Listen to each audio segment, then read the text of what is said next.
자, 삼국의 경제사부터 진행하겠습니다. 일단은 세금을 걷어야 나라 예산이 확보돼서 나라가 운영되는 거 아니겠습니까? 자, 그러면 세금을 당연히 성인에게 징수해야겠죠. 어린아이는 일을 안 하니까. 그래서 성인 그 기준 얘기해 드릴 건데 일단 삼국시대부터 삼국시대의 성인의 기준은 처음에는 15세부터 59세까지였습니다. 지금 여기 제가 한자 써놨잖아요. 이게 제2가 아니라 성인정자예요. 성인정자.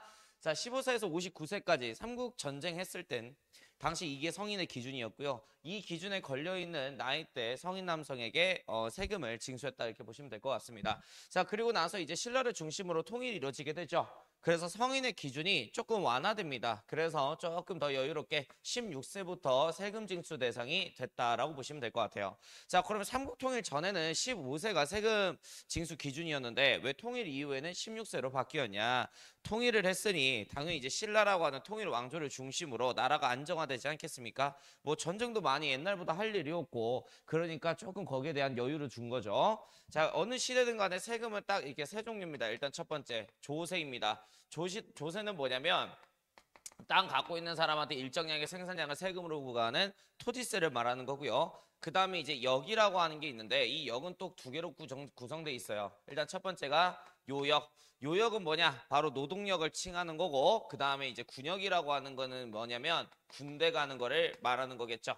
그리고 지역별로 특산품 세금을 걷는데 이 세금을 공납세라고 통칭을 하게 됩니다.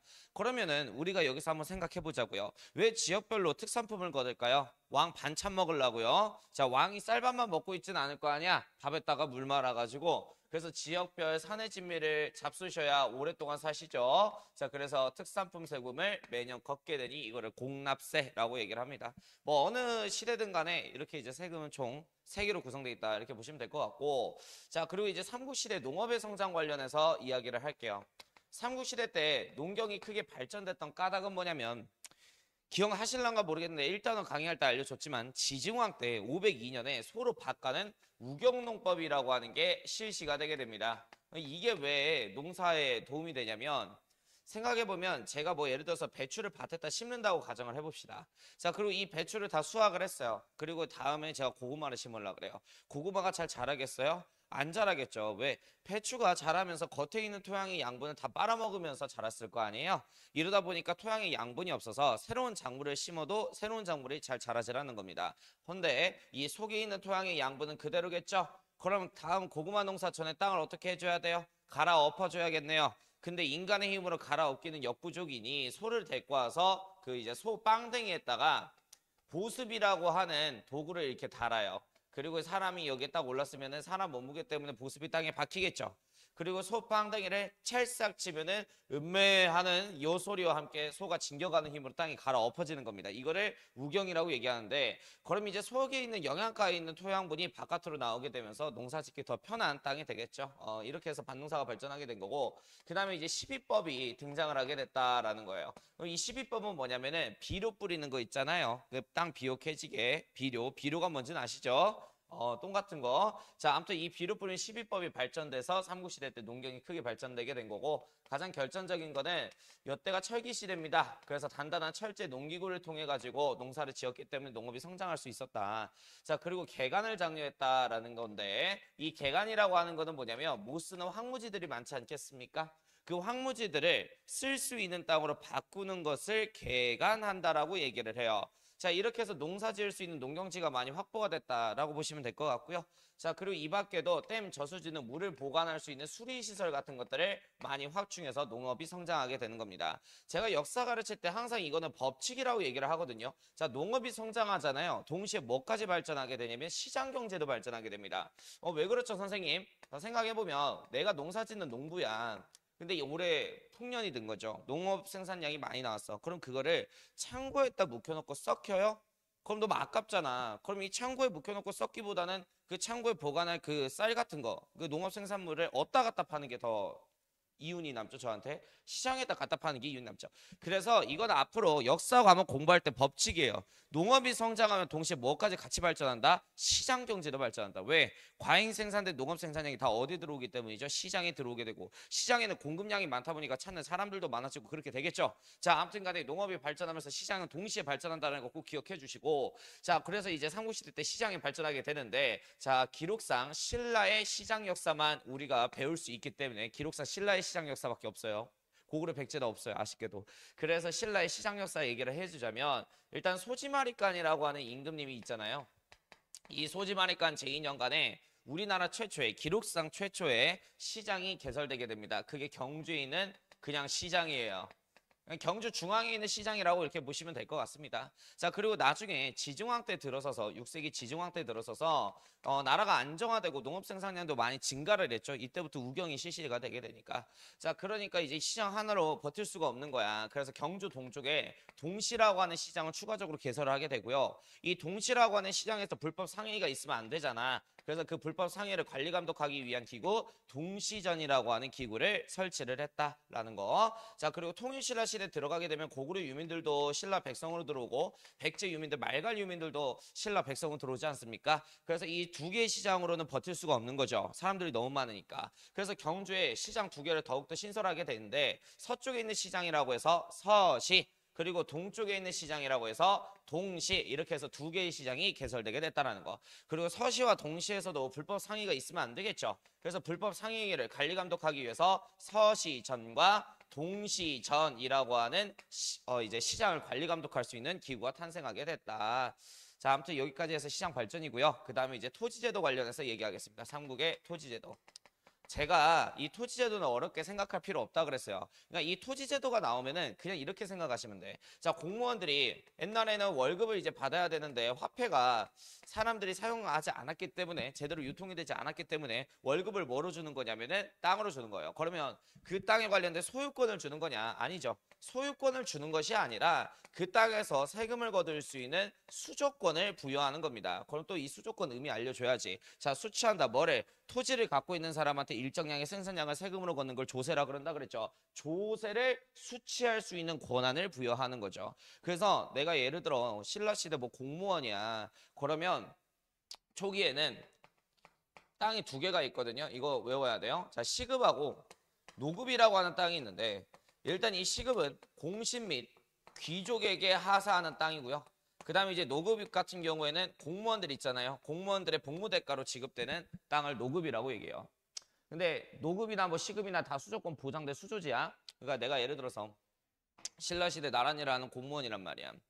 그래서 나란히를 한 복무 대가로서 뭐 예를 들어 전주 송천동 노급이라고 하는 땅을 내가 하사를 받았어요.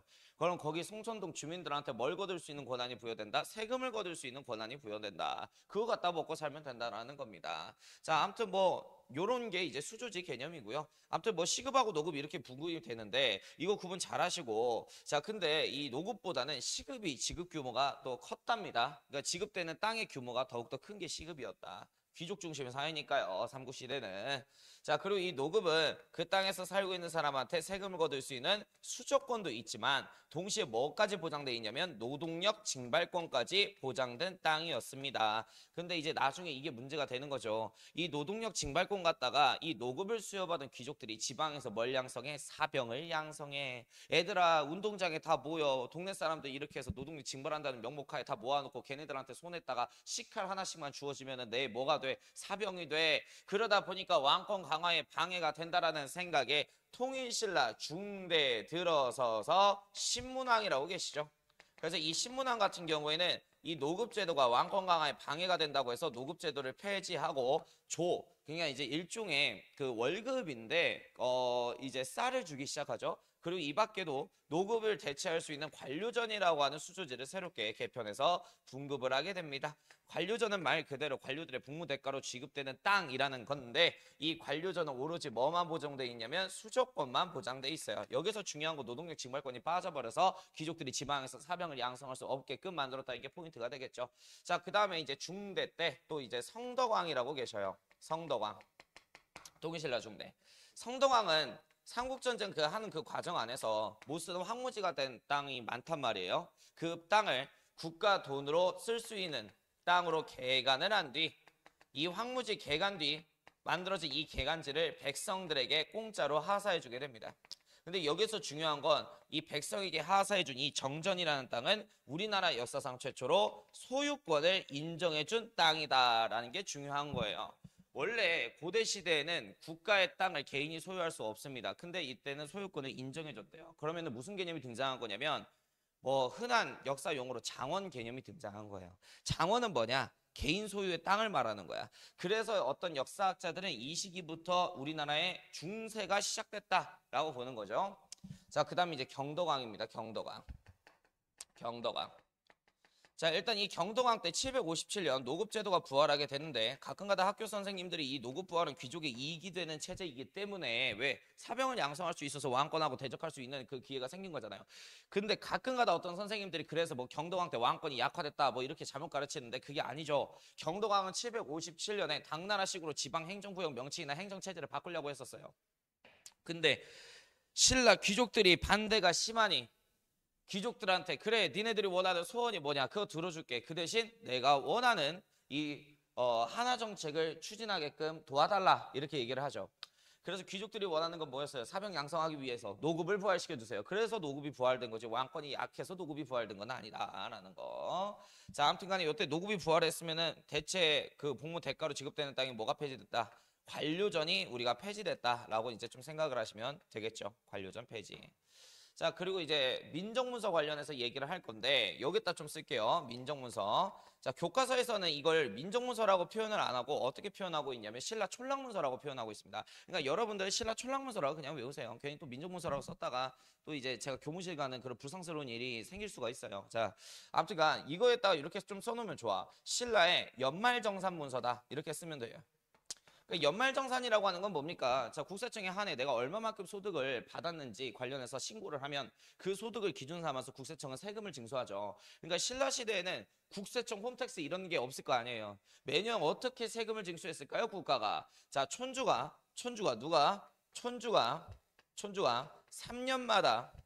계속 이거를 작성해요. 자기가 관장하고 있는 그 마을 동네의 재산의 유무를 막 이제 이걸 작성해서 3년마다 중앙 정부에게 올리는 거죠. 그리고 이 촌주가 3년 동안 작성한 이 문서를 바탕으로 이 집은 뽕나무가 5그루였는데 화재로 인해서 뽕나무가 1그루가 됐으니까 재산이 무너져서 세금을 좀 덜 걷어야 되겠구만. 이렇게 해서 국가가 세금 징수의 기준을 잡는 게 연말정산문서 바로 신라 촌락문서다.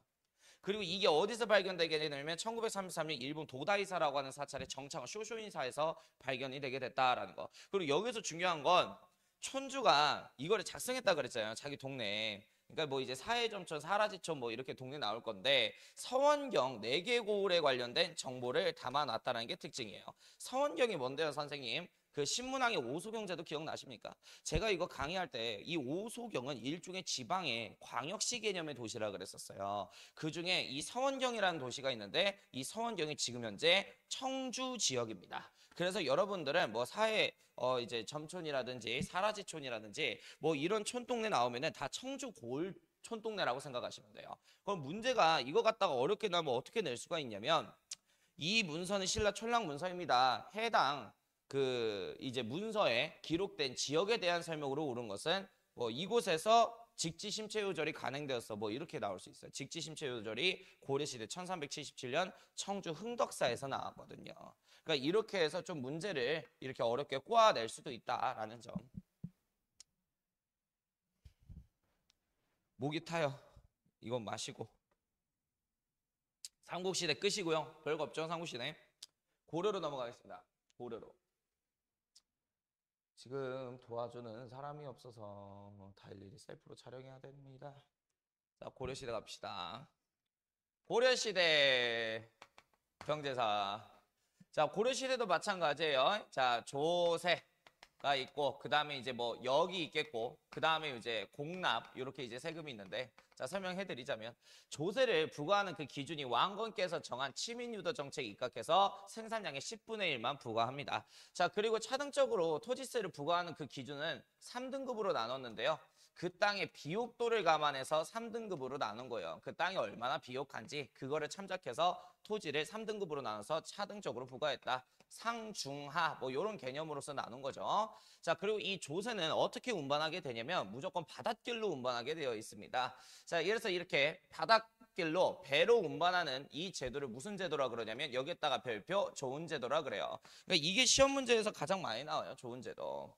그래서 이 몽골하고 고려하고 전쟁을 했을 때 실제로 몽골 군부대가 우리나라 육지기를 전부 다 점령하고 우리나라 육지를 다 전부 다 초토화시킨단 말이에요. 실질적으로 몽골 군부대가 우리나라 육지기를 다 점령을 했는데 강화도에서는 최고의 권력자 최후가 사치 향락생활을 벌였단 말이에요. 그게 가능했던 이유가 좋은 제도라고 하는 명목하에 세금이 배로 운반되기 때문에 강화도의 전쟁 도중에도 세금이 계속 들어왔기 때문에 그 세금 갖다가 사치 향락생활을 벌였다. 이렇게 보시면 될 것 같아요. 그러면은 우리가 한번 생각해 보자고요. 강가하고 해안가를 중심으로 해서 이 배로 이제 개경까지 세금을 조세를 운반하는 거잖아요. 자, 그러면 각 고을에 거쳐진 그 세금을 잠깐 배가 올 때까지 묶어 놓을 수 있는 강가고 해안가별로 창고가 구성돼 있어야겠네. 그 창고를 뭐라고 통칭하냐면 조창이라고 얘기를 하는 거야. 자, 아무튼 이 제도는 있잖아요. 고려시대 때 처음 사용하기 시작해서 조선시대까지 쭉 이어지는 제도다. 이렇게 보시면 될 것 같습니다. 자, 그리고 이제 역도 똑같아요. 그냥 요역하고 군역이에요. 노동력 제공해주고 국가가 뭐 댐 만든다고 한다면 뭐 노동력 제공해주고 군대 가고 뭐 이런 겁니다. 자, 그 다음에 이제 공납에 관련해서 조금 얘기를 할게요. 자, 공납은 특산품 세금인데 두 개로 쪼개져 있어. 상공하고 별공으로 구성되어 있는데 자, 일단 제 교재에 써 있겠지만 상공은 뭐냐면 매년 주기적으로 특산품 세금을 징수하는 걸 상공이라 그래요. 자, 그럼 별공은 뭐냐? 갑자기 왕께서 나 횡성 한우 먹고 싶어. 이런 순간이 있지 않겠습니까? 그럼 횡성 지역 사람들은 한우 갖다 바쳐야 되는 거죠. 그러니까 갑자기 늦자고 없이 걷는 거를 별공 이렇게 불러요. 자, 그리고 이제 고려 시대 농업의 성장 관련해서 얘기를 한번 나눠볼게요. 일단 우리가 이렇게 한번 나눠보자고요. 농업이라고 하는 거는 우리나라에서 뭐 할 수 있는 농사는 뭐 밀농사 뭐 그런 건 아니잖아요. 그죠? 자, 밭농사하고 벼농사죠. 이렇게 우리가 구성할 수가 있어요. 이렇게 좀 연달아서 외웁시다. 자, 일단 밭농사가 발전됐던 까닭 심경법이 등장했기 때문에 자, 이 심경법이 이게 뭐냐면 깊게 땅을 가는 거예요. 제가 아까 얘기했죠. 새로 농사를 짓기 위해서는 땅을 깊게 갈면 갈수록 좋아요. 그래서 소를 사용한 우경농법을 사용했는데 그 소 빵댕이에다 다는 게 뭐죠? 보습이죠. 그래서 삼국시대보다 이 보습 기술이 발전돼서 보습이 단단하고 좋아. 그래서 땅을 깊게 갈 수 있는 거야. 그러다 보니까 깊게 숨어 있었던 영양가에 있는 토양이 겉으로 나오면서 농업 생산량은 증가할 수밖에 없다. 이렇게 생각하시면 될 것 같고 그 다음에 이제 시비법이 발전을 하게 됩니다. 그래서 고려 중기 때는 그 사람이 그 똥을 하루 종일 쌀 수는 없어요. 그잖아요. 뭐 똥 싸는 기계도 아니고 사람이. 그러니까 그런 경우 이제 비료가 이제 떨어지게 되잖아요. 사람 똥 갖다가 계속 비료를 하자니. 그래서 녹비를 사용하기 시작합니다. 나무 껍질을 이제 말려가지고 그거를 썩혀서 비료를 만드는 거죠. 이걸 땅에다 뿌리면 비옥해지겠죠. 그 다음에 이제 퇴비는 여전히 사용하게 되는 거고 똥 이런 거. 자, 그래서 이제 2년 삼작이 가능해졌다라는 거. 2년 삼작이 뭔데요? 자, 땅이 워낙에 비옥해졌다 보니까 전에 비해서 2년 동안 세 가지 작물을 돌려심기 시작을 한 겁니다. 이걸 2년 삼작이라고 그래요. 자, 그 다음에 이제 벼농사 발전 관련해서 얘기를 할 건데 자, 여기서 중요한 거야. 자, 삼남지방에 한해서 이양법이라고 하는 농업 기술이 이제 시작을 하기 시작합니다. 자, 그럼 이양법은 뭐냐면 이게 간단하게 모내기법이라고 생각을 하시면 돼. 모내기법. 그럼 선생님 모내기가 뭔지 몰라요. 자, 모내기 뭔지 모를 수 있어요. 충분히. 자, 이게 뭐냐면 근데 모르면 안 되는데 진짜. 자, 아무튼 자, 봐봐요. 자, 옛날에는 직파법이라고 해가지고 벼 나다리 있잖아. 이거를 한 움큼 지어가지고 논에다가 따라라락 뿌렸어. 그 중에 발화된 모종만 길렀던 거야. 자, 이러다 보니까 뿌린 거에 비해서 수확하는 거는 적지. 그지? 얼마 이제 모종이 발화되지는 않을 거 아니야. 그래서 준비된 이제 모판에다가 영양가 가득히 있는 모종을 여기 흙을 집어넣고 여기다 모종을 심는 거야. 그럼 여기서 모가 뿅뿅뿅 이렇게 잘 나오겠죠.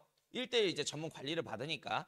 그리고 나서 이제 봄에 물된 논에다가 이거를 3, 4월경에 옮겨 심는 거죠.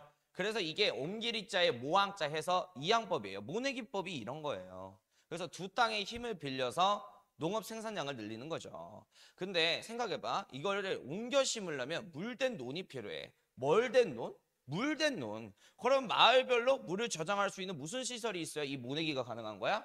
수리시설, 댐 저수지. 근데 수리시설, 댐 저수지가 많은 게 여기 삼남지방밖에 없었어. 그럼 삼남지방이 어딘지 모르겠지? 전라 지역, 충청도 지역, 경상도 지역을 삼남지방이라고 부르는데 여기가 옛날부터 뭐 마한, 변한, 진안이라고 불리는 사만 지역이었단 말이야. 제가 아까 옛날에 알려줬죠. 사만 지역은 무슨 농사를 짓는다고? 옛날부터 벼농사. 그러니까 옛날 고대 시대부터 여기는 벼농사 지역인지라 애당초에 댐 저수지가 많아. 그러니까 이 양법이 처음 시행됐던 건 당연히 어디야? 삼남지방밖에 안 됐던 거야. 그래서 여기서 우리가 기억합시다. 삼남지방에 한해서 이 양법이 시작됐던 건 고려시대 때 이양법 농법이 처음 시작돼가지고 언제까지냐면 조선 전기까지입니다. 그러면 이 이양법이 이제 전국적으로 확대되는 시점은 언제인가요? 조선 후기다라고 보시면 될 것 같고, 자 그리고 또 하나 더 농법서가 들어와요. 농법서. 원나라에서 이암 선생님이 농법서 하나 갖고 와. 그게 농상집요라고 하는 농법서야. 이암 선생님께서.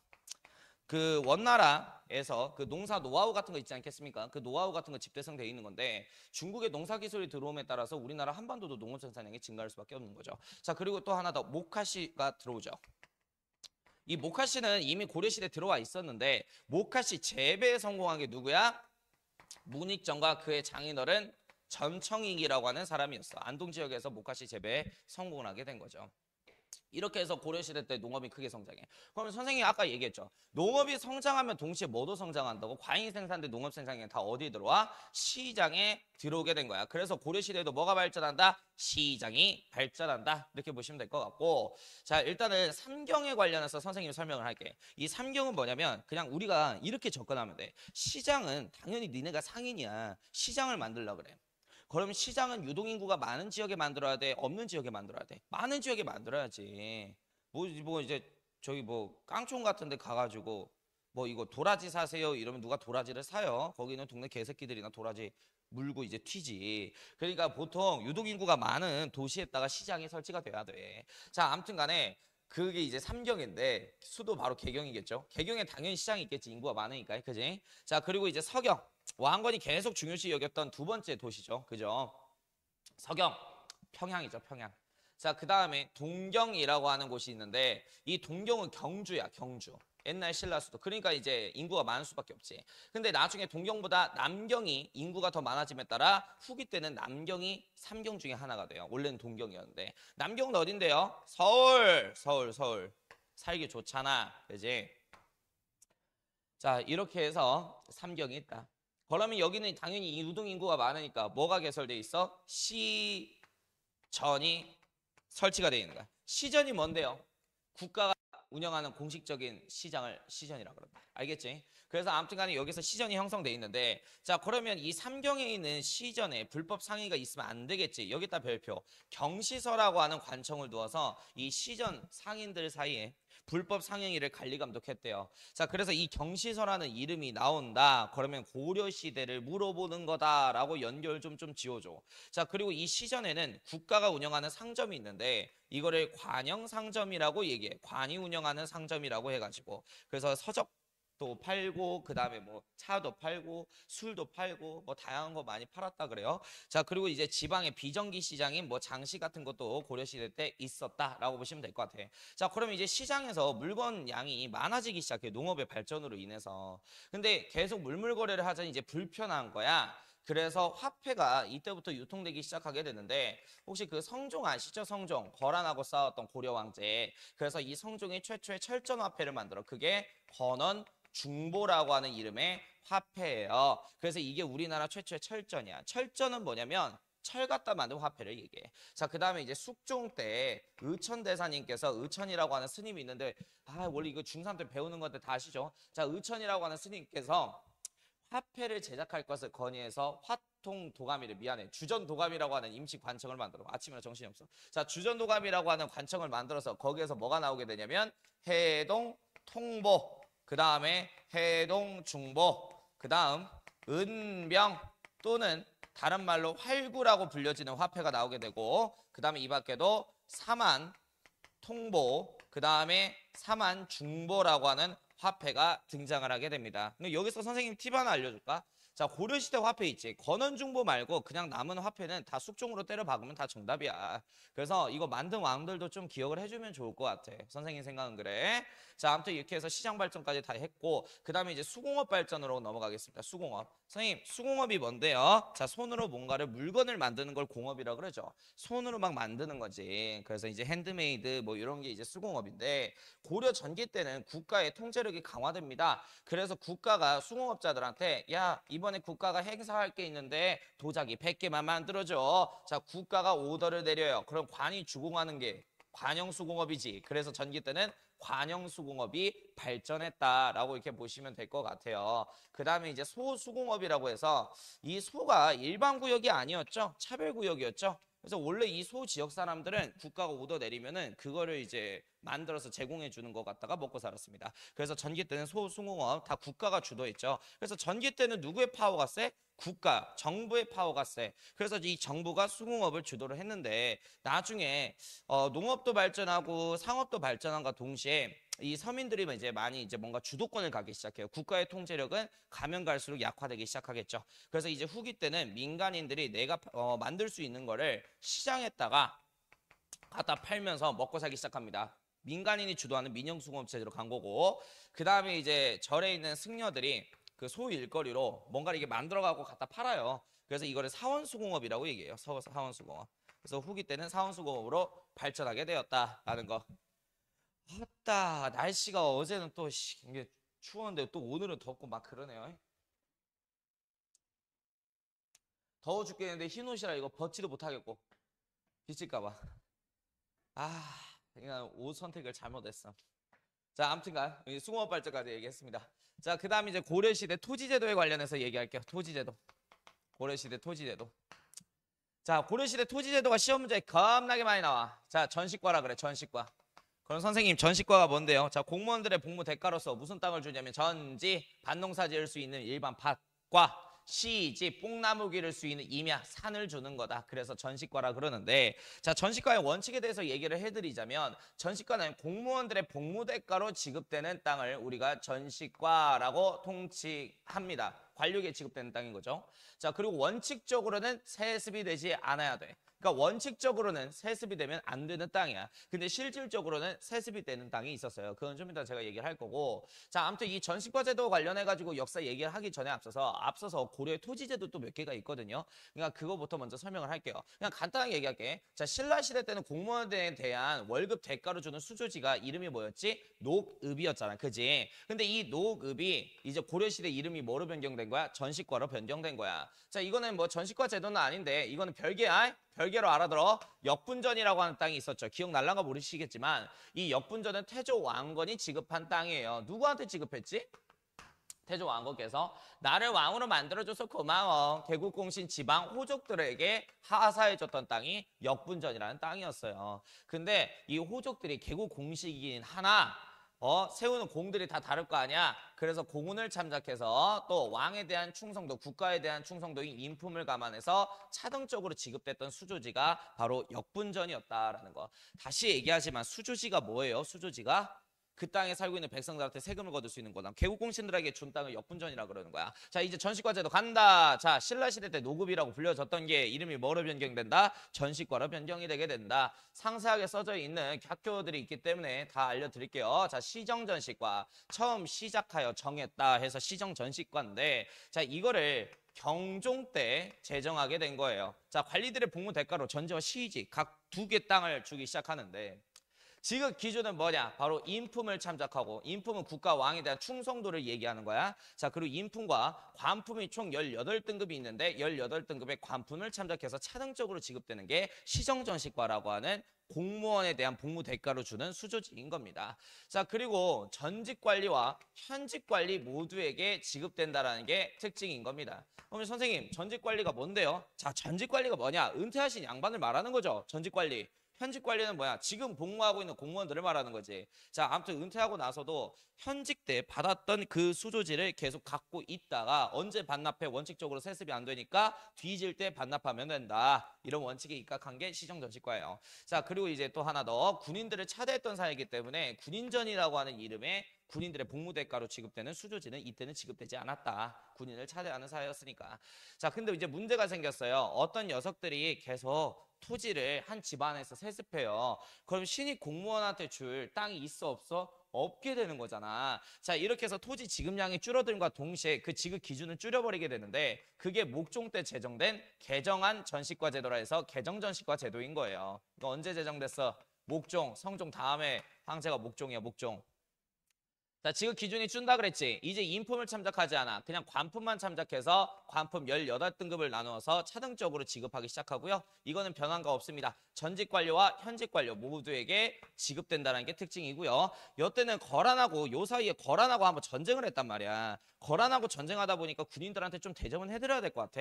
자, 그래서 군인들의 복무 대가로 지급되는 군인전을 지급하기 시작했다라는 게 개정전시과의 특징이에요. 근데 또 어떤 집안에서 땅을 다 세습을 하고 있어갖고 지급량이 부족하네. 그래서 또 이제 개정이 되게 되는데 그게 문종 때 개정됐던 경전전시과 제도입니다. 경정전시과. 이거는 고려 문종왕제 때 이제 개정이 된 거고요. 자, 어떻게 기준 주냐? 원래 기존에 개정전시과 때 이제 인품 감안 안 한다 그랬지. 관품만 감안해서 차등적으로 부과한다 그랬죠. 근데 여기에서 이제 은퇴하신 양반 뺍니다. 이제 현직 관료만 전시과를 갖고 있을 수가 있어요. 자, 그럼 내가 현직 공무원이야. 그럼 내가 문종 때 이후의 사람이란 말이야. 그럼 전시과라고 하는 명목하에 땅을 받았어. 내 복무 대가로. 그럼 내가 은퇴를 선언하는 순간 국가에 뭐 해야 돼? 반납해야 되는 거야. 이제 전직 관료한테는 이 수조지가 지급되지는 않으니까요. 자, 아무튼 간에 요렇게 해서 이제 기준이 점차 줄여나갔다. 근데 너네들은 여기서 포인트로 잡아야 되는 게 뭔지 알아? 지금 보면은 지급 기준이 원래는 되게 넓다가 점점 줄어들고 있지. 그러니까 왜 줄어드는지 그거를 파악해야 되는 게 이게 시험 포인트인 거야. 바로 영업전이라고 하는 토지 때문에 지급 기준이 줄어들게 된 거야. 영업전은 뭔데요? 자, 잘 들어. 세습이 가능한 땅을 영업전이라고 얘기를 하는 거야. 원래 원칙적으로는 세습이 안 되는데 세습이 되는 땅이 몇 개가 있었어요. 일단은 첫 번째 무슨 땅이 있냐면은 자, 외역전이라고 하는 땅이 있어. 외역전. 아유, 더워 죽겠다. 외역전. 자, 선생님이 역사 공부할 때 바깥 외자가 나오면 이거 뭐라 그랬냐? 지방을 뜻한다 그랬지. 지방에서 일을 하고 있는 향리들한테 지급되는 땅이 외역전이야. 근데 이 향리라고 하는 직책이 있잖아. 직업을 세습하는 직책이다. 아빠가 향리면 자식은 향리가 되는 거야. 자, 그럼 국가 입장에서 한번 생각을 해보자고. 어차피 자식이 향리 직책을 물려받아 또 땅을 줘야 되는데 아빠가 죽었다고 해서 그 땅을 국가가 압수하고 그 아들한테 또 줘요? 이게 너무 번거롭고 일도 복잡하잖아. 그러니까 그냥 물려줘 이렇게 된 거예요. 그래서 직업을 세습하는 향리들이 갖고 있는 외역전이 세습이 가능한 토지고, 자, 그 다음에 이제 군인전 역시 마찬가지예요. 군인들한테 지급되는 땅이겠죠. 복무대가로. 근데 이 군인도 직업을 세습하는 애들이에요. 근데 어차피 세습할 거 그냥 땅도 세습해. 직업 세습할 거. 그래서 이 군인전도 세습되는 땅이었고, 그 다음에 이제 공음전이 있죠. 이게 제일 중요한 건데, 자, 일단 이 공음전은 5품 이상의 고위급 관료에게 지급되는 땅인데 이게 또 세습이 됩니다. 그러니까 이렇게 해서 특히 이 문벌귀족 애들이 계속 땅을 장악하고 있다 보니까 시립 공무원들한테 하사할 토지 지급량이 부족하게 돼서 지급 기준을 줄이기 시작한 거죠. 이게 전시과제도 개정 원인입니다. 그래서 너네들은 이거를 파악해야 되는 거야. 됐어? 자, 오케이. 자, 그리고 이제 전시과제도 이외에 다른 거 얘기할 건데, 자, 전시과제도가 1391년 공양왕 제2 시절에 과전법이라고 하는 이름하에 개정이 이루어지게 되죠. 이거는 이제 공양왕 때 그 이성계가 조선이라는 나라 건국하기 전에 기득권 바꾸기 위한 목적으로 한 거야. 자, 그래서 과전법 얘기하자면 원간석기 때 기득권 세력 누구요? 권문세족이요. 권문세족이 갖고 있는 땅을, 전국적인 땅을 무상 몰수하여 새로운 기득권이 될 누구에게 재분배가 이루어져? 신진 4대부에게 재분배가 이루어지게 되는데, 이렇게 해서 기득권 교체하는 거죠. 근데 단 여기서 생각해 보자고요. 그 우리가 원간석기 때 역사 배울 때 권문세족들이 뭘 경영하고 있다? 전국의 땅이 하도 많아갖고 대농장 경영하고 있다. 우리가 이렇게 배우지 않았습니까? 으아, 오늘 너무 날씨가 더워요. 또 오늘 대농장 경영하고 있지 않습니까? 그러면서 생각해봐요. 지방에 있는 땅까지 싹 다 이 4대부 애들한테 줘버리게 되면 왕은 재산이 어딨어? 왕은 어쨌든 신하들보다 재산이 많아요. 권력 구도가 안정화될 거 아니냐. 그래서 이 신진 4대부에게 수도가 이때 당시 개경이니까 개경 인근의 경기 지역의 땅만 지급을 한 거예요. 경기가 수도권 지역. 나머지 지방 땅은 다 누구 거? 왕 거. 그럼 결국에 왕이 땅이 더 많은 거 아니야. 권력 구도는 유지하면서 기득권을 교체하는 거죠. 수도권 땅을 새로운 기득권이 될 사대부에게 재분배를 해준 거니까. 그리고 이 과전이라고 하는 게 기득권 교체 목적도 있겠지만 조선시대 전기에 공무원에 대한 복무 대가로 지급되는 땅의 역할도 했었어. 자, 어찌됐든 그러니까 이제 이렇게 바뀌는 거지. 자, 공무원에 대한 월급 대가로 주는 수조지를 신라시대 때 뭐라 그래? 노급. 고려시대 때는 전식과 그 다음에 조선시대에는 이름이 뭐로 변경돼? 과전. 이렇게 바뀐 거죠. 과전. 자, 잘 들어. 자, 전직 관료와 현직 관료한테 지급이 돼요. 과전이라고 하는 거는 복무대가로. 그리고 원칙적으로 잘 들어. 원칙적으로는 뭐가 안 되게 또 세습이 안 돼. 이건 니네들이 한번 생각을 해보라고. 너네들이 뭐 이성계 정도전이면 아니, 그러니까 이 전시과 제도가 문제가 많았잖아. 어떤 애들이 자꾸 땅을 세습하니까 계속 지급 기준을 줄여버릴 수밖에 없었던 상황이었잖아. 그래서 세 차례 이렇게 개편을 했는데 전시과 제도의 문제가 뭐로 인해서 생겼어? 세습 가능한 영업전이라고 하는 이 땅 때문에 생긴 거잖아. 자, 그러면 세습 가능하게끔 주겠냐? 조선은? 아니지. 그래서 원칙적으로 세습이 안 되는데 실질적으로는 세습이 됐다라고 보시면 될 것 같아. 무슨 명목으로? 수신전과 슐량전이라는 땅 이름하의 명목으로. 자, 그럼 이 수신전은 뭐냐면 잘 들으세요. 자, 나랏일을 열심히 한 공무원이 깨꼬다 가셨어. 근데 이 공무원의 아내는 이제 남편이 가고 나서 먹고 살 게 없는 거야. 죽은 공무원의 아내에게 지급되는 땅을 수신전이라 그래. 근데 이게 세습이 돼. 자, 슐량전은 뭐냐면 공무원이 깨꼬다 죽었어. 그리고 그 공무원의 아들이 20살 이하의 어린애인 거야. 그래서 20살 이하의 어린 아이한테, 죽은 공무원의 아이한테 그 아이를 구휼한다 그래가지고 슐량전이라는 땅을 주는데 이것도 세습이 돼요. 자, 그러면 조선시대 전기도 수신전, 슐량전이라는 이름의 세습 토지가 있다 없다? 있다라는 거야. 그럼 이 두 개의 땅이 나중에 문제를 일으킬 것 같지 않아? 문제 일으켜. 그래서 이제 나중에 조선도 토지 지급량이 줄어들게 되자 수신전과 슐량전을 폐지하는 직접법 개혁안으로 가게 되는 거예요. 그건 조선시대 하면서 합시다. 많아요. 자. 그리고 이제 한인전이라고 해서 육품 이하의 하급 공무원 자제들한테 주는 땅이 있어요. 한인전. 자, 이건 영업전 아니야. 이거 세습되지 않아. 알겠지? 한인전. 그리고 막 이제 선생님 책에 막 여러 가지 막 나와 있어. 그거 다 안 하셔도 돼. 뭐 공회전, 내장전 뭐 그거 안 하셔도 되고 민전, 사원전 안 하셔도 돼. 알겠지? 자, 그러니까 지금 선생님이 써놓은 거 요 4개 정도만 머릿속에 조금 집어넣어라. 그중에 이 3개는 영업전에 해당한다는 거 좀 알아놓으시면 좋을 것 같습니다. 자, 고려 토지제도까지 다 마무리가 됐네요. 고려 끝난 건 같은데? 그치?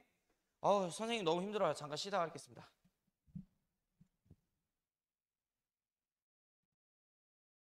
자, 계속 하겠습니다. 자, 조선 전기 경제사 세금제도부터 또 갑시다.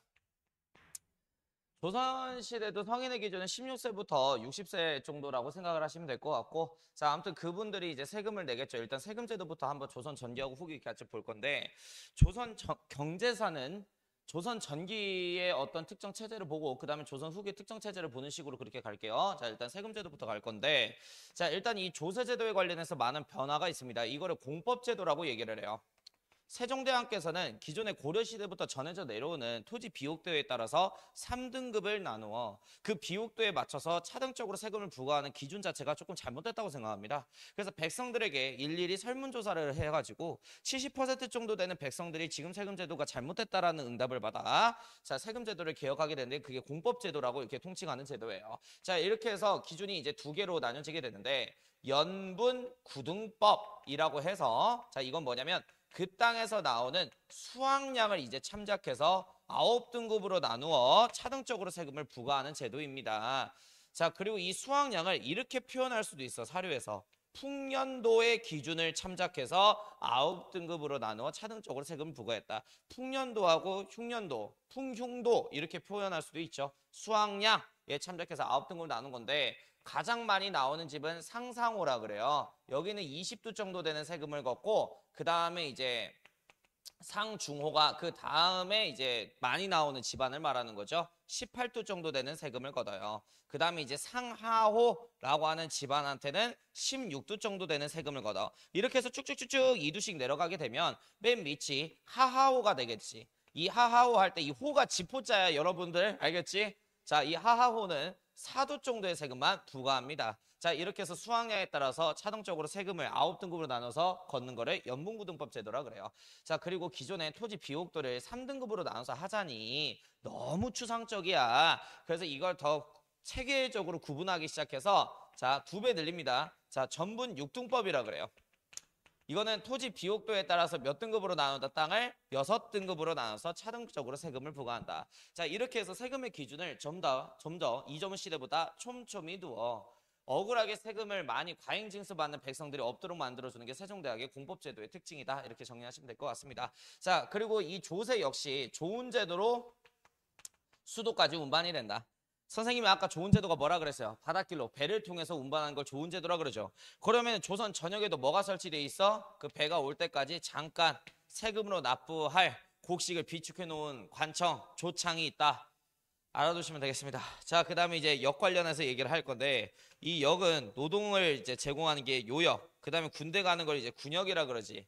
자, 그래서 양인계병제라고 해서 신분이 양인, 양반, 중인, 상민이라면 누구든 군복무의 의무를 갖고 있죠. 자, 어찌됐든. 자, 아무튼 역에 관련해서 설명을 할 건데 자, 조선 전기에 대립의 폐단이 존재했대요. 대립.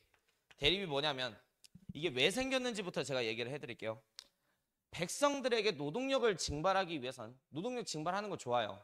농번기가 아니라 농한기에 징발해야 돼요. 농사를 안 하고 있는 겨울에. 근데 댐 저수지 뭐 보수공사, 성과 보수공사가 어떻게 겨울에만 할 수 있겠습니까? 봄, 여름에도 할 땐 해야 되지 않겠습니까? 근데 백성들은 농사철이라 그때 동원하면 백성들이 불만을 많이 토로해요. 그러니까 민심이 등져버리게 되는 거지. 그러니까 이제 국가 입장에서는 제일 만만한 게 누구야? 군인들 아니야. 그래서 군인들한테 야, 댐 저수지 지을 거니까 너가 가서 벽돌 달라. 군인들한테 이런 요역을 시켜버리는 거야. 그러니까 이제 군인들이 아, 개같네.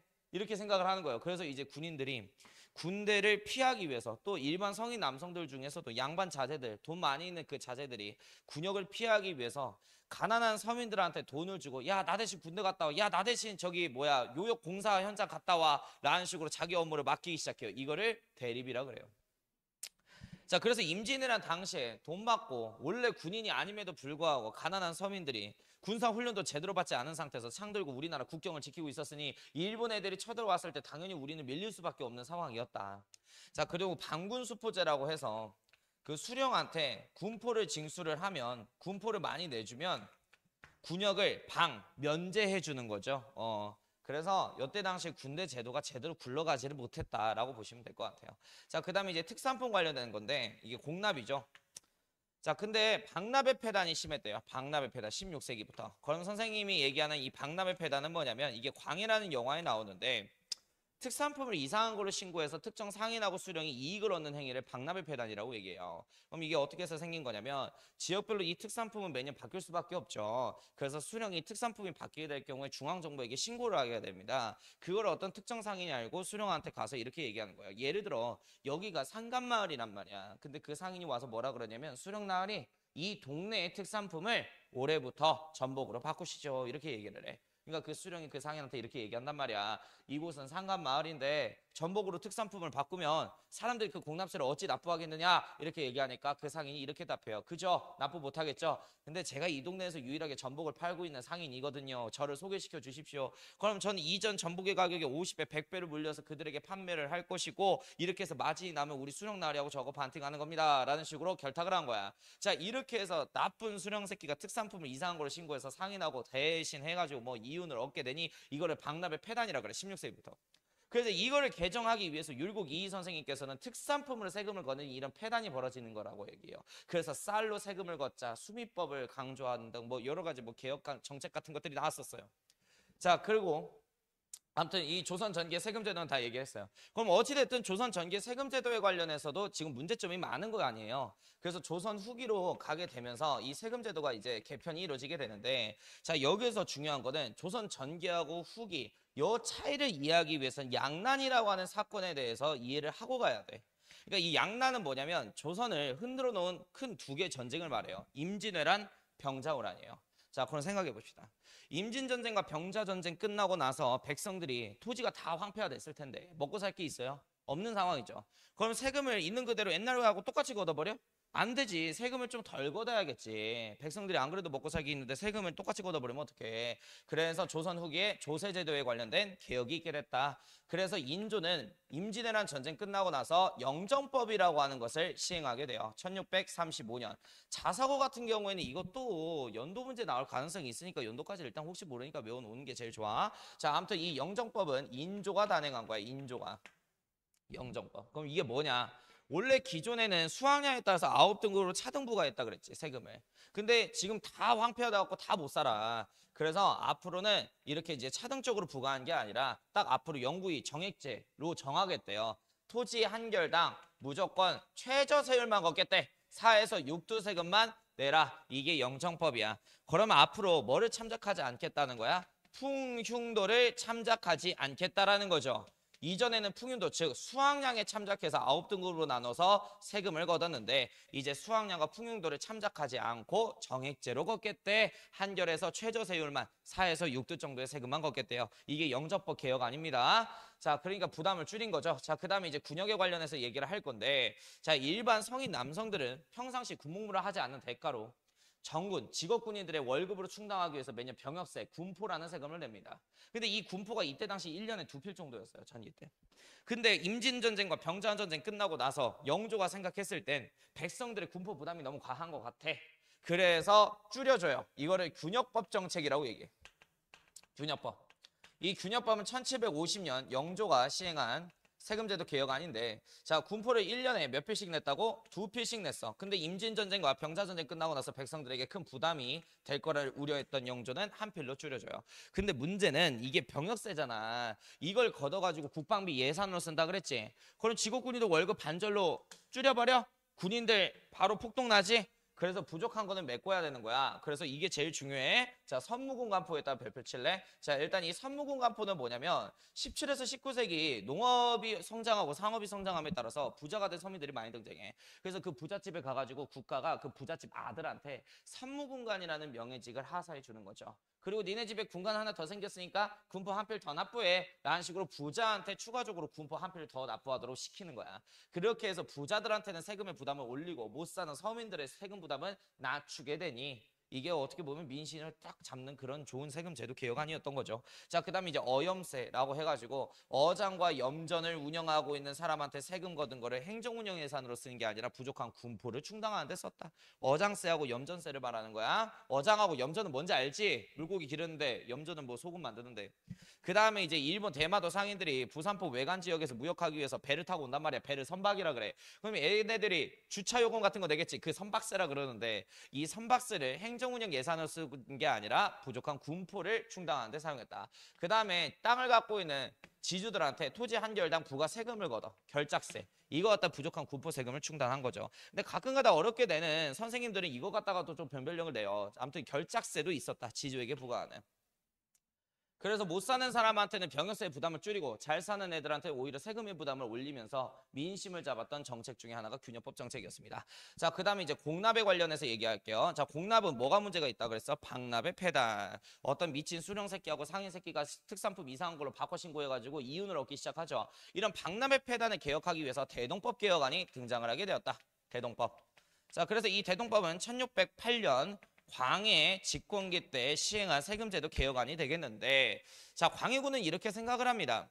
특산품으로 세금을 걷으니까 이 미친 수령하고 상인 새끼들이 특산품 이상한 걸로 신고해가지고 장난질치네. 앞으로 특산품으로 세금을 걷는 것이 아니라 지역별로 백성들이 많이 갖고 있는 쌀, 그리고 삼배, 그리고 목면, 그리고 동전 등으로 대체 납부할 수 있도록 만드는 걸 대동법 정책이라고 그래. 근데 여기서 중요한 거는 내가 쌀을 내고 싶다고 해서 쌀을 낼 수 있는 게 아니고 삼배를 내고 싶다고 해서 삼배를 내는 게 아니라 지역별로 정해져 있습니다. 이 지역은 쌀을 납부하고, 전라도가 그렇겠죠. 쌀이 많으니까. 이 지역은 삼배를 납부하고, 논농사가 안 되는 지역이 있을 거 아니에요. 그래서 지역별 특성을 감안해서 지역별로 많이 갖고 있을 만한 것들을 대체 납부해도 좋다. 이게 대동법 정책입니다. 자, 근데 제가 매년 왕께서 특산품 세금을 지역별로 왜 걷는 거야 그랬어. 왕 밥 처먹으려고. 그러면은 지금 이렇게 걷는다는 것은 이제 특산품 안 올라온다는 거지. 쌀, 삼배, 목면, 동전 등으로 대체 납부를 시켜버렸으니까. 그럼 왕은 쌀밥에다가 삼배, 목면, 동전을 반찬으로 씹어 먹겠다는 건가요? 아, 그럴 수는 없잖아. 그래서 왕 대신 왕이 예를 들어 한우 먹고 싶어. 그럼 횡성 가서 한우 사올 수 있는 심부름꾼 상인이 있어야겠지. 그 심부름꾼 상인을 공인상인이라고 얘기를 하는 거야. 그래서 얘네들이 국가 돈을 갖고 민간 시장에 가가지고 이제 왕이 먹고 싶은 거 사다 주는 거죠. 자, 그러면 이 공인의 등장으로 인해서 국가의 돈이 민간 시장에 풀리네. 그래서 조선 후기에 무슨 경제가 발전해? 시장 경제가 발전하게 되고 얘네들은 편하게 물건을 구입하기 위해서 화폐를 사용한대요. 화폐 경제도 역시 공인 덕분에 발전하게 되었다. 자, 근데 문제는 광해가 시행했을 때는 경기 지역에 한해서밖에 시행을 못했어요. 수도권 지역. 내가 어떤 체제나 그다음에 어떤 관청이나 바로 전국적으로 만들 수 없다 그랬잖아. 먼저 수도권부터 반포를 했는데 그 이유가 뭐냐면 자, 이렇게 걷던 거를 이렇게 걷게 되면은 부족한 세수가 발생할 수가 있잖아. 그지? 그래서 지주한테 또 결작세를 부과해. 토지 한 결당 12두 정도의 부가세금을 추가적으로 걷겠대. 그러니까 이제 지금 잘 사는 애들이 부담이 더 심해지기 시작한 거죠. 그러니까 이 정책에 대해서 제일 불만이 있었던 게 양반 지주들이야. 왜 토지 한 결당 12두의 세금을 대신 내래요. 못 사는 서민들을 위해서. 그러니까 지주들의 반발로 처음 시작했을 때 경기 지역에 한해서밖에 시작이 안 됐는데 나중에 숙종 때 들어서서 딱 100년 걸린다. 전국적으로 확대 실시된 게 대동법이었다. 그래서 언제 전국적으로 확대 실시됐다고? 숙종 때. 조선 후기 숙종 때 전국적으로 확대 실시됐다고. 양반 지주들의 불만 때문에. 세금제도 개혁안 끝났습니다. 아이고 힘들어. 잠깐 이거 좀 지우고 하겠습니다.